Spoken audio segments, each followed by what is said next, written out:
Hello friends, super magic રસોઈમાં મિત્રો હું આપણું સ્વાગત કરું છું. આજે આપણે જુવારના પુલાવની રેસીપી તમારી સાથે શેર કરું છું. તો એકદમ હેલ્ધી અને ગ્લુટન ફ્રી આપણે આ પુલાવ બનશે. તો તમને ચોક્કસ આ વિડીયો ગમશે. ગમે તો લાઈક કરજો, શેર કરજો અને સબસ્ક્રાઈબ કરવાનું તો ભૂલતા જ નહીં. અને મિત્રો બાજુમાં રહેલ બેલ આઇકનને પણ પ્રેસ કરજો, જેથી કરીને મારા લેટેસ્ટ વિડીયોની માહિતી તમને મળતી રહે. તો મિત્રો આ જુવાર મેં 1 કપ લીધી છે. ઇન્ગ્રેડિયન્ટમાં તમને બતાવી દઉં, જેને મેં આખી રાત પલાળી દીધી હતી. અને આપણે વટાણા શાકભાજી પણ લેશું. એમાં વટાણા છે, ગાજર છે, કેપ્સિકમ છે, ટમેટું છે, બટેટું છે, અને આપણે લીલા મરચાં લીધા છે, આદુ લીધું છે, લીંબુ લીધું છે. અને રૂટીન મસાલામાં આપણે જીરું લેશું, હળદર લેશું અને લાલ મરચું લેશું, મીઠું છે, તેલ છે.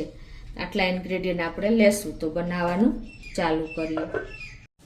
તો મિત્રો હવે આ સમયમાં તમને ખ્યાલ જ છે કે આપણે મેંદો અને ઘઉં, આપણો મેઇન ખોરાક ઘઉં થઈ ગયો છે, પણ એમાં ફૂલ પ્રમાણમાં ગ્લુટન હોય છે. એટલે જે હેલ્થ કોન્શિયસ છે એના માટે આ બેસ્ટ ઓપ્શન છે.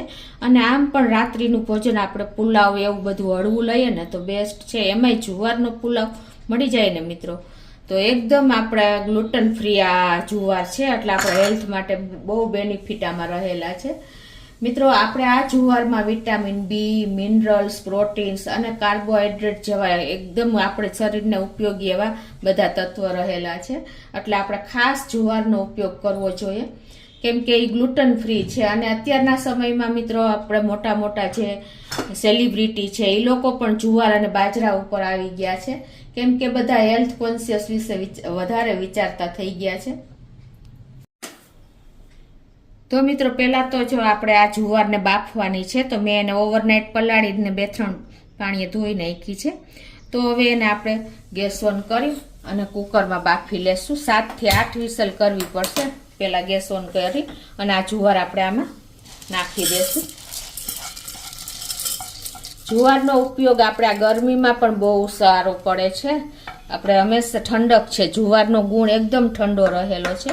અને એમાં આપણે આ 1 ટેબલ સ્પૂન જેવા સિંગદાણા પણ નાખી દેશું. અને આપણે 1 કપ જુવાર છે તો આપણે 2 કપ જેવું પાણી નાખી દેશું. એટલે કે આપણો જો આ 1 આંગળીનો ભાગ વેઢો ઉપર આવે ને એટલું આપણે પાણી રાખવાનું છે. અને એમાં આપણે કલર માટે થોડીક આપણે 1/4 ટીસ્પૂન જેવી હળદર નાખી દેશું. અને ટેસ્ટ એકોર્ડિંગ આપણે 1 ટીસ્પૂન જેવું મીઠું પણ નાખી દેશું. કેમ કે મીઠું જો આપણા જુવારના દાણામાં ચડી જશે ને એટલે એકદમ સરસ આપણો દાણાનો ટેસ્ટ આવશે. ગરમીમાં ખાસ આપણે આનો ઉપયોગ, હવે ફૂલ ઉનાળો ચાલુ થઈ ગયો છે તો ઉપયોગ કરવો જોઈએ. તો હવે હું લીડ બંધ કરીને અને સ્લો ટુ મીડિયમ ફ્લેમ ઉપર 7 થી 8 વિસલ આપણે કરી લેશું. તો હવે આપણે કુકર થાય છે જુવારનું, ત્યાં આપણે આ બધા જો શાકભાજી લીધા છે ને એકદમ બારીક પીસમાં સમારી લેશું.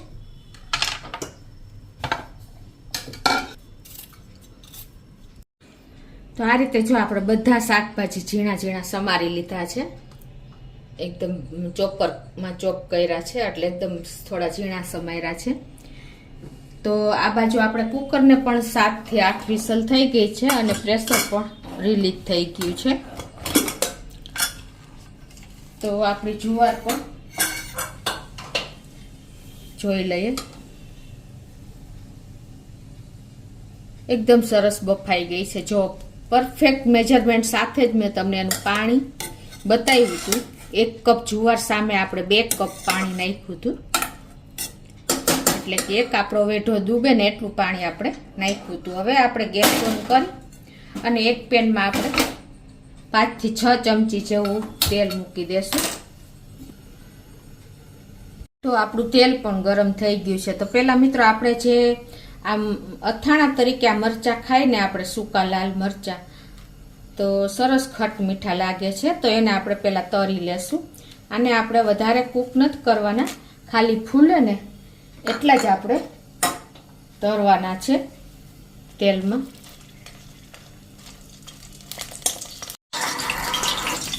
તો જો આપણા મરચાં ફૂલી ગયા છે અને દાયજા પણ નથી, એ રીતે આપણે તરવાના છે.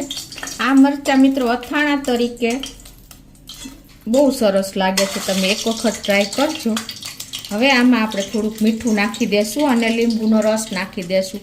પછી તમે કોઈ પણ સાથે આ અથાણા તરીકે ખાઈ શકો છો.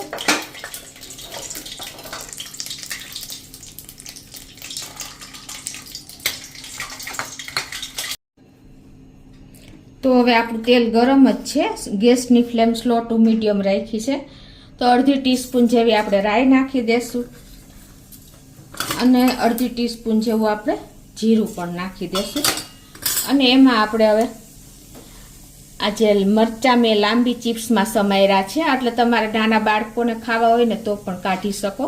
તો એ આ રીતે મોટી પીસમાં સમારશો ને લાંબી ચિપ્સમાં, એટલે તમારે ઇઝીલી તીખું ન ખાઈ શકતા હોય ને એ પણ કાઢી શકશે.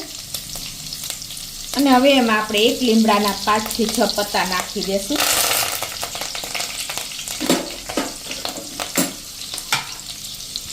અને આપણે જે આ કાંદા સમાર્યા છે ને એક મીડિયમ સાઈઝનું, એ હવે આ સ્ટેજે નાખી દેશું. અને એને આપણે એકાદ અડધી મિનિટ જેવો કૂક કરી લેશું. કાંદાને કૂક થતા ટાઈમ પણ નથી લાગતો. અને હવે આપણે આજે એકદમ બારીક બટેટા સમાર્યા છે એક મીડિયમ સાઈઝનું, એ નાખી દેશું. કેમ કે બટેટાને ચડતા થોડીક વાર લાગે છે, એટલે આપણે પહેલાં નાખવાનું. બારીક સમાર્યું છે એટલે બહુ ટાઈમ પણ નહીં લાગે. એકાદ મિનિટ આ રીતે આપણે તેલમાં રોસ્ટ કરશું. અને હવે મિત્રો આપણે આજે એક ગાજર મીડિયમ સાઈઝનું મેં લીધું છે, એ નાખી દેશું.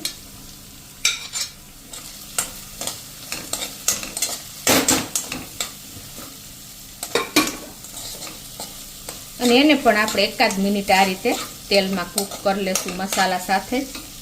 અને ગાજર સાથે આપણે આ એક મુઠ્ઠી જેવા વટાણા લીધા છે, એ પણ નાખી દેશું. મિત્રો જુવારની તાસીર ઠંડી છે, એટલે આપણે અત્યારે જો ઉનાળામાં એનો વધારેમાં વધારે ઉપયોગ કરશો. પ્લસ ગ્લુટન ફ્રી છે, તો આપણા હેલ્થ માટે જુવાર ફર્સ્ટ નંબરનો આપણે ધાન્ય કહેવાય. તો આપણે એનો કાયમી ઉપયોગ કરવો જ જોઈએ.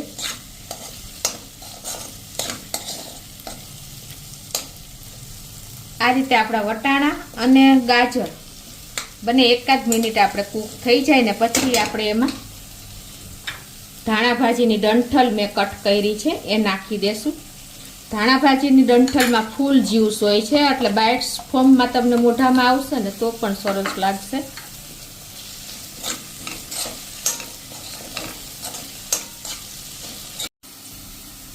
તો 5 થી 6 દાણા આપણે હવે મરીના પણ નાખી દેશું. એનો ટેસ્ટ પણ આમાં બહુ સરસ લાગે છે. અને 1 ઇંચ આદુનો ટુકડો પણ આપણે જો ગ્રેટ કરીને રાખ્યો છે, એ આ સ્ટેજે નાખી દેશું, એટલે એનો ટેસ્ટ પણ એકદમ જળવાઈ રહેશે. હવે મિત્રો લાસ્ટમાં આપણે કેપ્સિકમને ચડતા વાર નથી લાગતી. અને આપણે કેપ્સિકમ જો વધારે ચડી જાય ને તો સોગી લાગે છે, એટલે છેલ્લે ઉમેરવાના. એ પણ મેં એકદમ બારીક સમાર્યા છે, તો એને પણ આપણે આ સ્ટેજે લાસ્ટમાં નાખી દેશું. અને ટમેટું એક મેં મીડિયમ સાઈઝનું સમાર્યું છે, એ પણ નાખી દેશું. હવે આને આપણે એકાદ મિનિટ નહીં પણ અડધી મિનિટ જ થશે ને ત્યાં એકદમ સરસ જેવું આપણું કૂક થઈ જશે. તો જો આપણે આ બધું સરસ મિક્સ થઈ ગયું છે. અને આપણે મીઠું અત્યાર સુધી એડ નથી કર્યું. હવે આપણે શાકભાજીના શાકનું જ મીઠું નાખવાનું છે, કેમ કે જો આપણે પહેલાં મીઠું નાખત ને તો શાકભાજીમાં પાણી છૂટત. અને આને આપણે વધારે પડતા કૂક પણ નથી કરવાના. અને 1 ટીસ્પૂન જેવું આપણે મીઠું નાખી દઈશું. અને મિત્રો આ કાજુના પીસ મેં કર્યા છે. જો બાળકો ખાતા હોય ને તો તમારે કાજુ પણ નાખી જ દેવાના. આમાં સરસ કૂક જ થઈ જશે. તમે રાઈ સાથે તેલમાં નાખો તો પણ ચાલે.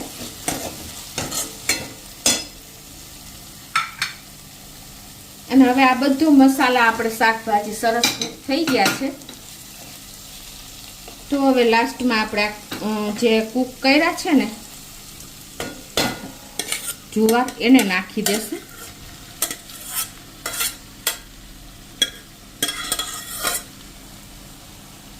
અને હવે આ બધું આપણે મિક્સ કરી લેશું. ગેસની ફ્લેમ આપણે હવે સ્લો જ રાખશું.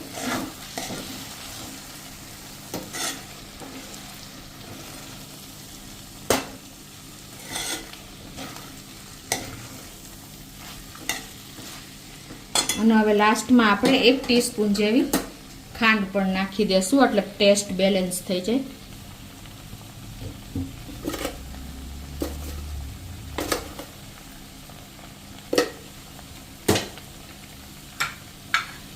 અને અડધા લીંબુનો આપણે રસ નાખી દેશું.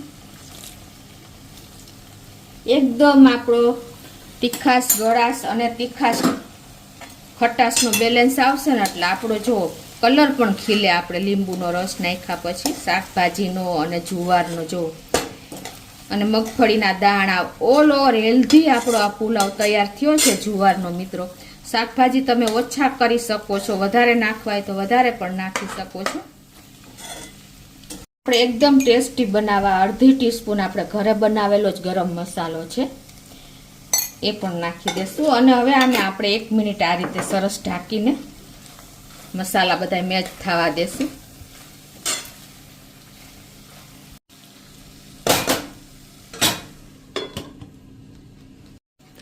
તો જો 1 થી 2 મિનિટ થઈ છે અને આપણો પુલાવ પણ સરસ બધા મસાલા સાથે કૂક થઈ ગયો છે અને સ્મેલ પણ એટલી જ સરસ આવી રહી છે. તો હવે આપણે ગેસની ફ્લેમ બંધ કરી દઈશું અને એકદમ આપણે ભાજીથી લથબથતો ફૂલ શાકભાજી અને જુવાર એકદમ હેલ્ધી આપણો પુલાવ તૈયાર થયો છે. બાળકોથી માંડીને મોટી ઉંમરના બધા ખાઈ શકે ને એવો મિત્રો. તો હવે એને આપણે સર્વ કરી દઈશું.